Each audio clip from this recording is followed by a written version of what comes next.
Avant de conclure, je voudrais adresser quelques remerciements à la Maison des Arts, bien sûr, à Karine Loiseau et à son équipe, là, qui nous a présenté l'ensemble de la géométrie variable. Aloïs et Aliénor, ce sont les deux acteurs de la première vidéo que vous avez vue, tous les deux ici issus du Conseil municipal jeune. Je veux aussi, bien sûr, féliciter et remercier tous ceux qui ont participé à l'organisation de cette soirée, les services municipaux dans leur ensemble, les collaborateurs et collaboratrices qui me supportent tout au long de l'année, en particulier Mme Leroyer, le directrice général, qui est très impliquée dans la vie de la commune. Vous l'aurez compris, 2015 sera sans doute une année un peu plus compliquée. Les chiffres de chômage ne sont pas bons, l'économie n'est pas au mieux, le contexte international est tendu, les épisodes tragiques dont on a parlé nous ont un peu heurté dans nos certitudes et nos valeurs. Mais avant toute chose, il y a du positif qui en ressort. Et c'est quand même ce positif que je voudrais mettre en avant ce soir. Nous avons vécu ces dernières semaines quand même des grands moments d'unité nationale. Des instants de paix, de partage, toutes couleurs politiques confondues, toutes religions confondues. Le peuple français s'est retrouvé et recentré autour des valeurs essentielles. Liberté, égalité, fraternité, notre devise nationale.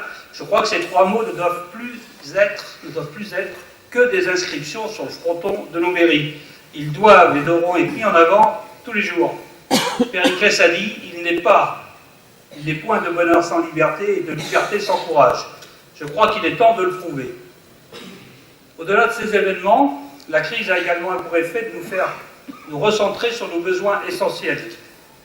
Je n'irai pas jusqu'à dire que c'est un mal pour un bien, mais je veux faire le vœu que dans le contexte actuel, que ce contexte nous permette de rebondir encore plus fort, de nous unir pour que notre pays se relève et qu'on arrête de tout attendre des autres. Que nos hommes politiques entendent la voix des 4 millions de Français qui se sont mobilisés dimanche, toutes sensibilités confondues, je le répète. C'est la voix de tout notre pays, de toute la France, que ces 4 millions de Français ont voulu exprimer. Bien sûr, ils étaient là pour montrer leur solidarité envers les victimes, leurs familles, dénoncer ces actes barbares. Mais ils étaient là aussi pour défendre notre liberté, et je crois qu'ils étaient aussi porteurs d'un formidable message d'espoir. L'espoir de voir un monde plus juste, plus fraternel et plus équitable.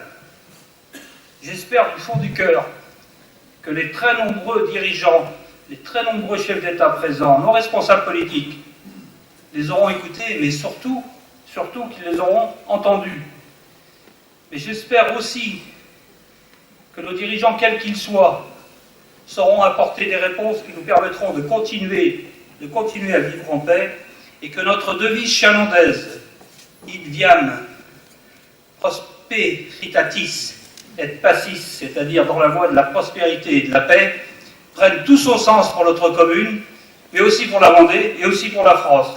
C'est mon vœu le plus cher pour 2015 et pour les années à venir, pour nous, bien sûr, pour vous, mais aussi pour nos enfants et pour nos petits-enfants. Merci de votre attention, bonne année.